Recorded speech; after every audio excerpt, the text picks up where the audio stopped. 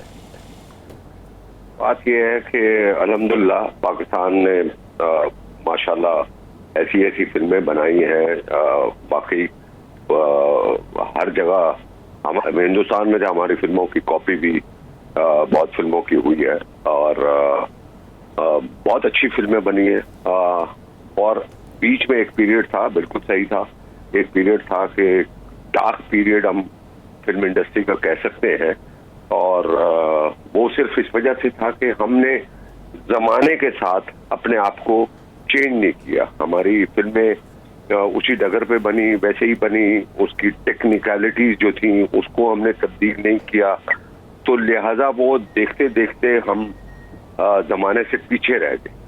اور جہاں تک آپ بات کر رہے ہیں ٹرکی کی، کہ بھئی ٹرکی آبویسلی ٹرکی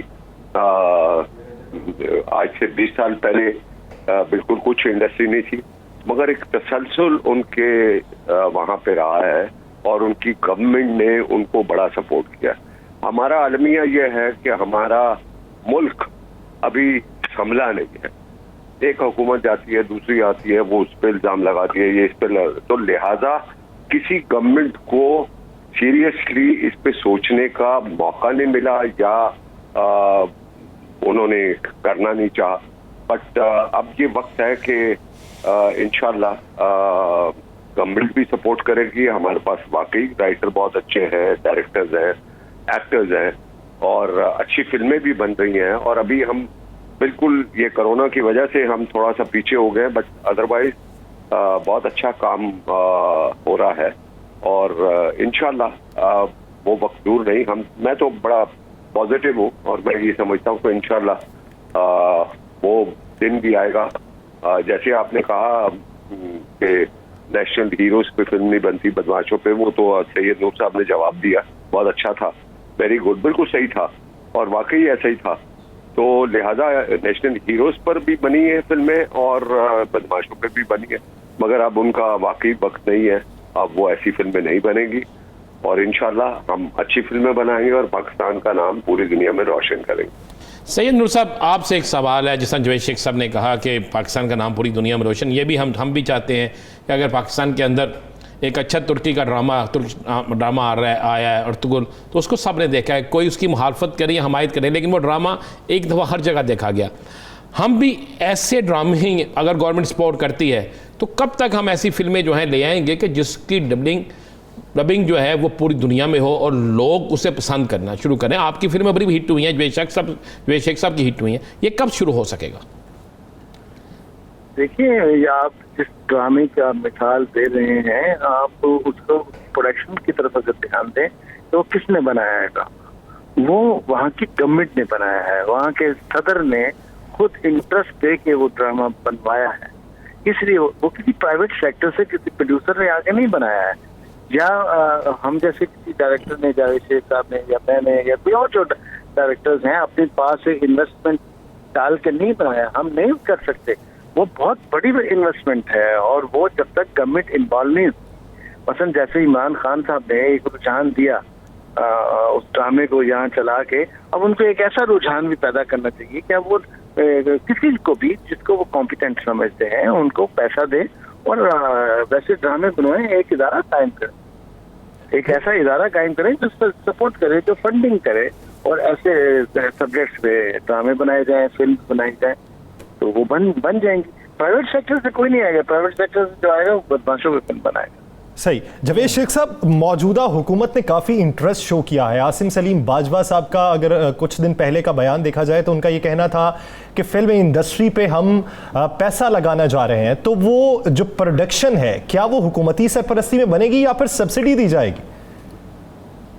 دیکھیں، کچھ بھی ہو، انڈسٹری کو اس وقت سخت ضرورت ہے ہیلپ کی، اور آبویسلی اس گورنمنٹ نے ابھی آتے ساتھ ہی ابھی 2 سال ہی ہوئے ہیں، مگر ایٹ لیسٹ انٹرسٹ تو شو کیا ہے، and they are serious about it. ان کے اور بہت سے مسائل ہیں گورنمنٹ کے، مہنگائی ہے، یہ ہے، اپوزیشنز ہیں، ہڑتالیں ہیں، یہ ہے، ذخیرہ اندوزی ہے، بہت سے مسائل ہیں ان کو.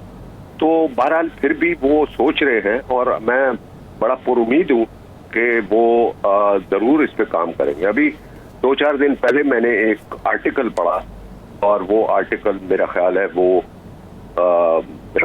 ہالی ووڈ کے ایک بہت بڑے اسٹوڈیو کی طرف سے تھا کہ بھائی ہم یہ کورونا کی وجہ سے ہم I don't think we can survive without the help of our government. تو وہ آرٹیکل تھا, تو وہ آرٹیکل دے کے میں نے اس کو پیسٹ کر کے اپنی طرف سے وہ میں نے ایگزیکٹلی جو ان کا تھا کہ بھائی جب ہالی ووڈ جیسا ادارہ جو ہے گورنمنٹ کی ہیلپ مانگ رہا ہے اس وقت وہ نہیں چل سکتی, تو ہماری انڈسٹری ہماری گورنمنٹ کے بغیر کیسے چل سکتی. بہت شکریہ جاوید شیخ صاحب اس حوالے سے اپنا وقت دینے کے لیے. سید نور صاحب اور ناظرین دی لاسٹ آور سے مجھے اور رانا عظیم صاحب کو دیجیے اجازت. اللہ نگہبان.